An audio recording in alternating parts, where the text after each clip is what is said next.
Good morning, everyone.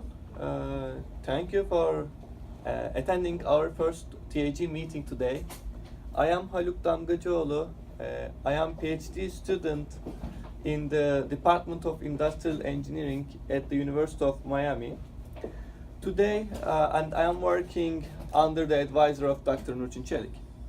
And today we are going to be talking about our project, the assessment and evaluation of contamination in single-stream recycling systems due to broken glass and other non-recyclables. So this is the outline of our today's presentation. The first, we will start with the why we are here and why we are doing this project.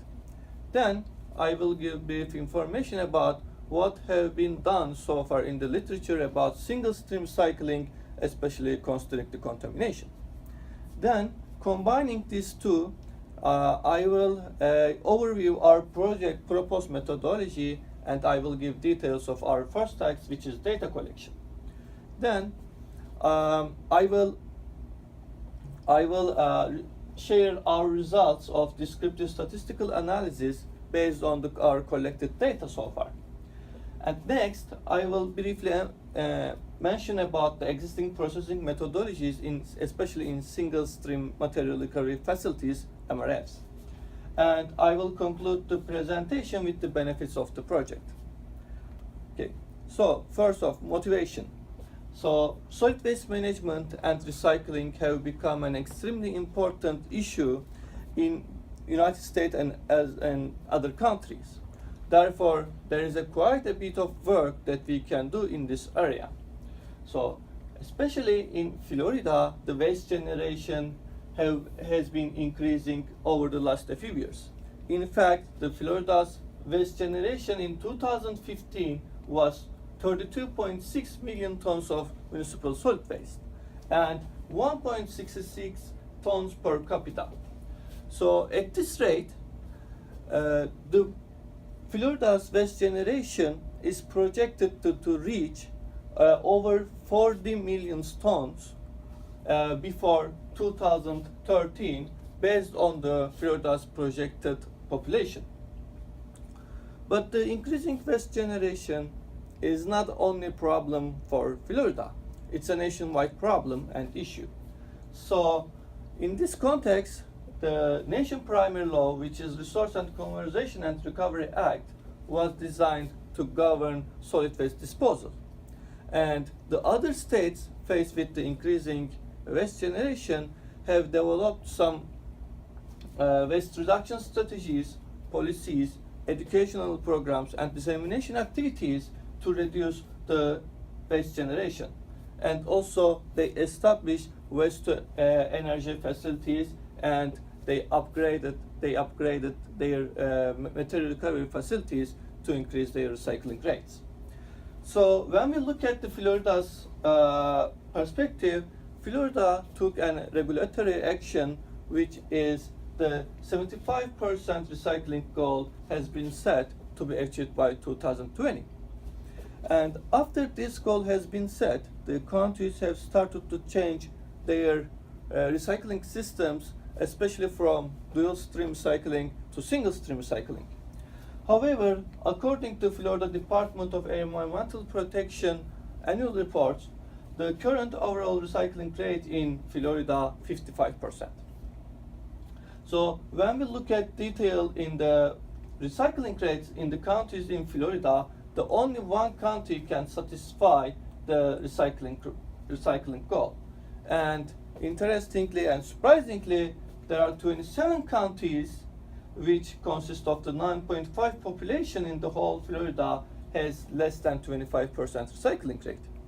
When we consider the bigger counties, including Dade, Broward, Brevard, and their recycling rate is around 45 and 55%. So, as we discussed, the countries have started to switch their systems to single-stream recycling, SSR. So what is SSR? SSR simply refers to a system in which all recyclables, including paper, glass containers, plastic containers, and metal containers, are mixed in a single bin. So there has been a growing trend towards the single stream recycling in nationwide. For example, according to American Forest and Paper Association study in 2014, the population have access to single stream recycling has been increased from 20% to almost 70% between the years 2005 and 2014. So when we look at the Florida case, we see that now more than 20 out of 67 counties and over the 70 cities have implementing SSR right now. So the question is why SSR has become that popular. The main reason is the SSR reduces the number of trucks on the road, and then therefore it reduces the collection cost of recyclables from the collection agency base. However, when we look at the collection system from household perspective, since household doesn't require to pre-sorting when they throw away their recyclables, it increases the participation. And this increasing participation also increases the amount of collected recyclables. According to waste management study for Charlotte County, after county has switched their system to single stream recycling, there is a 20% increase in their amount of collected recyclables. Okay, so until now we discussed the advantages of single stream recycling. This is the question: is the single stream recycling is the best for Florida? Most of the counties have started to switch their system from dual stream recycling to single stream recycling. And we have also another emerging collection system, which is mixed waste collection. So since the solid waste management systems are complex and dynamic and integrated systems, when a new methodologies always comes with a price. So as we discussed before, when we go down from dual stream to single stream and single stream to mixed waste, the collection cost and decreases, and the participation and amount of collected recyclables are increasing. So, however, when we look at the other side, when we go up, so it decreases the processing cost, especially the separation cost, because of decreasing contamination. So this is the question for many researchers and many managers and many decision makers in the solid waste management. So to answer these questions, there has been many studies conducted in the literature. So here in this section, I will give brief information about some studies that have been conducted on single stream compared to dual stream. Our first study is conducted for Standen County MRF in Vermont. This MRF built as a dual stream facility in 1993. Then it has been converted to single stream MRF in 2003. And as we discussed before, both the amount of collected recyclables and the residual levels have been increased after they switched to their system to single stream recycling. And in this study, and more importantly, the observation is that when the MRF have improved their equipment, the residual levels have decreased dramatically from almost 10% to around 6%. So another study have focused on the paper mill. The NORPAC paper mill case, the feedstock come from single stream recycling has increased after 2003. And with this increasing feedstock from single stream recycling has also increased the contamination in the inbound stream for NORPAC paper mill.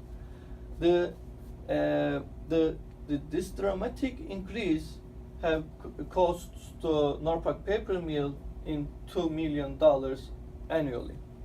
So here I want to more focus on the glass rates in the incoming stream. So as you can see, the glass rate is only 0.33% in the incoming stream for the paper mill. However, even if this small amount of glass can cost to more than $300,000 for paper mill, because this, even if small amount of glass, can cause frequent downtime because of they cause the damage on the equipment. So this study have focused on more glass recycling and how SSR impacts the glass recycling. So this study conducted by Container Recycling Institute. So when they observed that the 40%, only 40% of glass can be recycled into fiberglass and container glass stream, and the 40% of the glass winds up in landfills. And they also observed that the 1/3 of this non-recyclable glass is broken glass. The much of the breakage occurs in single stream during the compaction in the single stream track and in the MRF separation processes. So this broken glass can also cause some other problems in the integrated solid waste systems. The first thing, this glass, when it gets stuck in the paper, cardboard, and other recyclables, it makes them unable to recycle. So it decreased significantly revenue from end users' facilities. Another, and maybe more importantly, it can cause safety hazards for MRF employees. And another important problem associated with the broken glass, they can cause equipment damage in the processing lines, as we discussed in Norpak paper mill as well.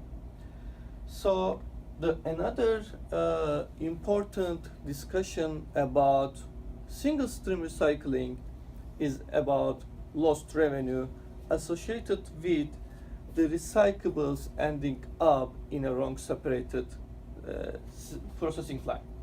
So according to the study, the equipment manufacturers claims that the efficiency of a typical single stream MRF is about 85%.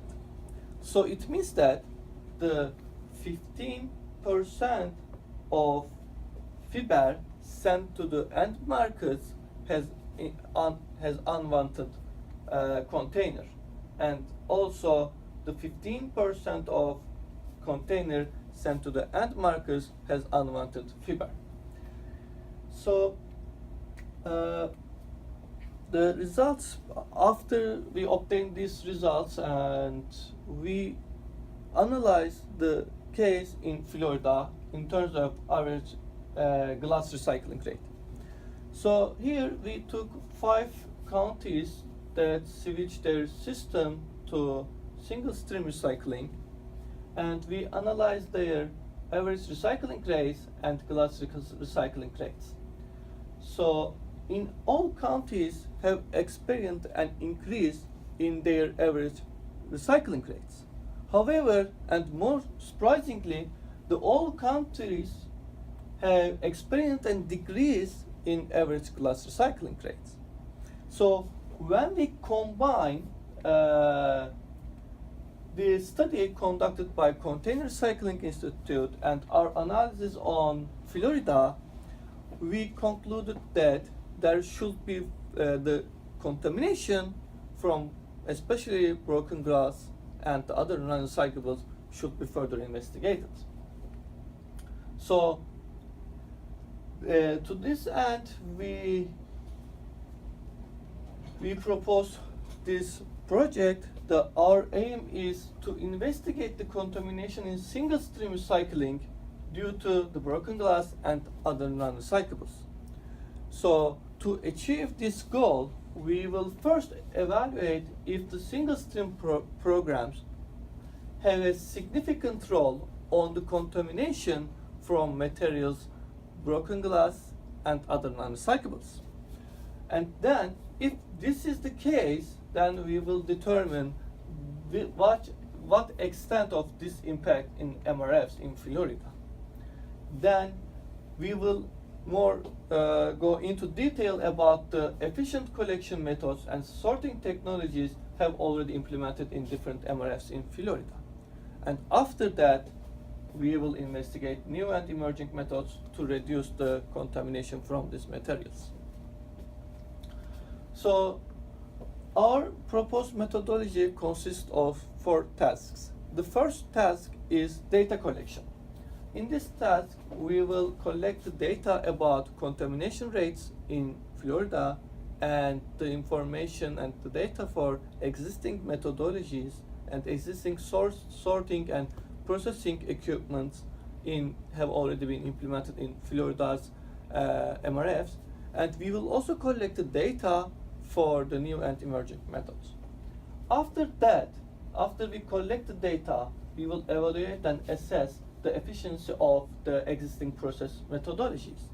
Here, the basic aim in this goal is to identify the processing technologies and the methodologies that needs to be improved. And based on the task 2 and task 1, we will analyze and investigate the new and promising methods to decrease the contamination from broken glass and other non-recyclables. Combining the results of task 2 and task 3, we will give some recommendations for overall the state of Florida, or we give some specific recommendations considering the characterization of each county in the Florida and maybe some counties. Okay, our first task is data collection, and we have almost completed the 90% of this task. The only left part is the data for the new and emerging methodologies, and we will collect the data about these new and emerging technologies after task 2 and during the task 2. Okay, so these are our main resources for data collection, and we collected the data from annual reports, presentations, and publications of Solid Waste Association of North America, United States Environmental Protection Agency, and Florida Department of Environmental Protection. And we collected the data specifically about glass recycling and glass container recycling from the publications and survey and statistics from Glass Packaging Institute and Container Recycling Institute. And we have also collected the data about the contamination rate in Floridian counties from 15 counties waste composition study reports. And since our confidential agreement between these counties, we cannot share their names in presentation. And also, during the second task, and we will obtain the data for new processing technologies from Hinckley Center reports and other academic papers and other online reports. So until now, the all collected data is collocated into Excel spreadsheet, and we developed a database for this data. This database allows us to provide an easy to access the data, and also it provides easy to conduct statistical analysis and some visualization. Okay, so when we collected the data from waste composition studies, we need to consider characterization of each samples that collected for specific counties. Here, we divided each material into 5 main categories and also their subcategories.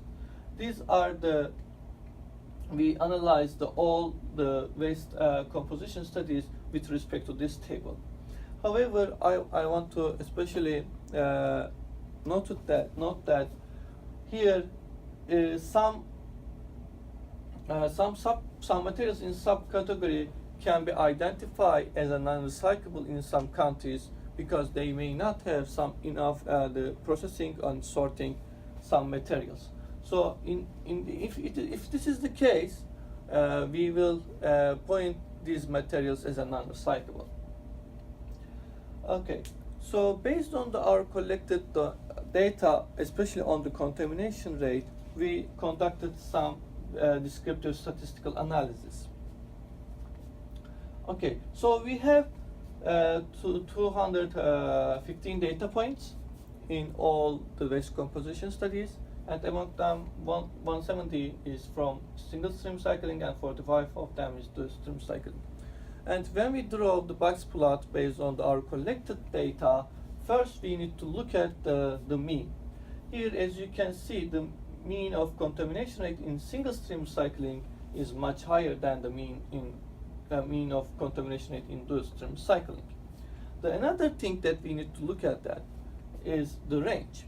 The range gives us a clue about the variation in the contamination rate. As you can see, we can conclude from the range, the SSR, the contamination rate in SSR has higher variance than the contamination rate in dual stream cycling. And the third important thing is the suspected outliers.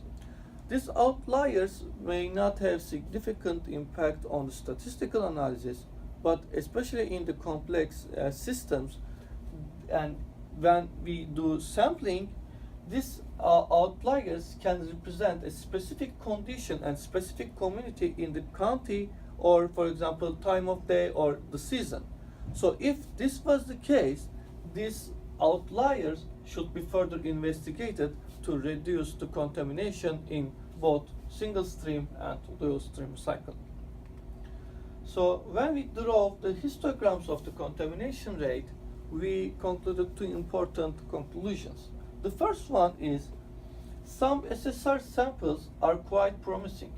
So this can show us that if we implement appropriate programs, dissemination activities, or if we improve our processing and sorting technologies, we can reach the contamination levels in this range.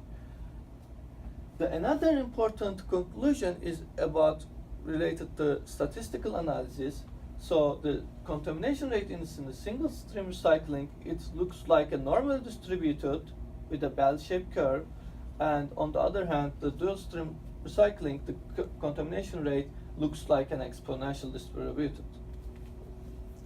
So, as I said before, because of the confidential reasons, we can't share the county names in the waste composition studies.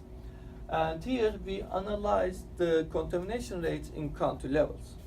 As we discussed in the box plot, the counties that operate DSR have less contamination rates than the counties which performs SSR. So especially when we consider the counties that are currently implementing the dual stream recycling, the counties 5, 8, and 9 have less than 5% contamination. On the other hand, the counties 3, 4, and 14, which are currently implementing the single stream recycling, have more than 20% of contamination rate. So when we go one more step into detail, we obtain this table. So we have four main conclusions about this analysis. The first thing is we do not have enough samples for further statistical analysis for the counties 11 to 16, and as you can see, there is a sample size is less than 3. The second important observation is there is a wider variation among counties that operate single stream recycling. For example, the mean of the contamination rate county 3 is almost 30%, while the county 10 has a 6%. Another important observation is there is a variation among samples for some counties, especially that are currently implementing single stream recycling. So as you can see, the country 2, the maximum contamination is for the 8.20. It's the almost half of the collected recyclables, and on the other hand, there are some samples around 10%, and even if they can reach the around 6%. So even if each county should analyze this, their samples and should investigate the variation. So the last observation is about the country 10. So country 10 has implemented single stream recycling, and their contamination rate is around 6%. So the country 10 especially shows us the potential of this study. If we implemented the correct actions, if we took the correct actions, we can decrease the contamination rate. All these counties currently implementing single stream recycling to around these contamination levels. Okay, so here I would like to discuss briefly about the existing processing methodologies, especially in single stream material recovery facilities.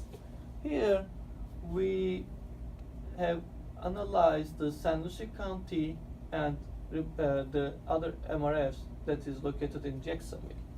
So both of these MRFs has opened after 2010, and they designed as a single stream material recovery facility by Machinex.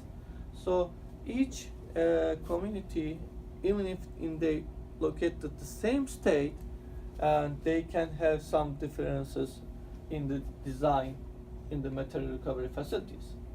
So for example, the MRF, Republic Services MRF, can also process the single stream and dual stream feedstock. And also there are some differences in their designs and in their equipments. So based on our analysis on these two MRFs and our literature review and our discussions with the counties in Florida and our experience from the previous studies, we obtained this process flow chart for a typical single stream material recovery facility. So in this design, the recyclables, the fiber recyclables, and the other containers can be processed and separated. So for example, the bottom part in this process chart that are designed to specifically separate fiber from the other containers. Especially this after the sculpting screen, it separates fiber and the glass and other containers. Then the left upper part is mostly designed to separate the plastic and metal containers using optical sorters and magnetic metal sorter and eddy current separator. And the last part is the right upper part in the process chart is designed for glass recycling. So here the glass breaker screen separates glass from other containers, and the glass follows the air knife and optical glass sorter to then they will send to the end markets. Here I would like to mention about the equipment that designed for the glass recycling is more expensive than the other equipment in this process chart. Okay, so in this project we are aiming to answer two important questions. The first question is, is there any statistical significant effect of single stream recycling on the increasing contamination rates, especially from broken glass and other non-recyclables? And the other important question, if this was the case, what we can do to decrease this contamination? So when we answer these two questions, so MRFs and paper mills and the other end markets can increase their revenue because we decrease the contamination. And the other important economical impact of this project, when we decrease the contamination, especially due to from broken glass, we will decrease the amount of frequent downtime because of equipment damage. The another important thing is with the decreasing broken glass contamination in the separation line, it decreases the injuries that face the MRF employees, and also it decreases the lost time on job. And another important benefits of this study can give some valuable insights for the regulatory actions that state of Florida can take. And also we will give some specific recommendations for some counties to decrease their contamination rate from the materials, broken glass and other non-recyclables. So thank you for listening to me today, and today we covered what have been done in this project. Especially we collected the data and we conducted descriptive statistical analysis, and we see that the potential of this project, and also we have already started to assess the existing processing methodologies that are currently implemented in Florida. And if you have any questions, I'm glad to be answer them. And if you have any other comments or concerns, we are glad to be discuss with you. Thank you for listening again.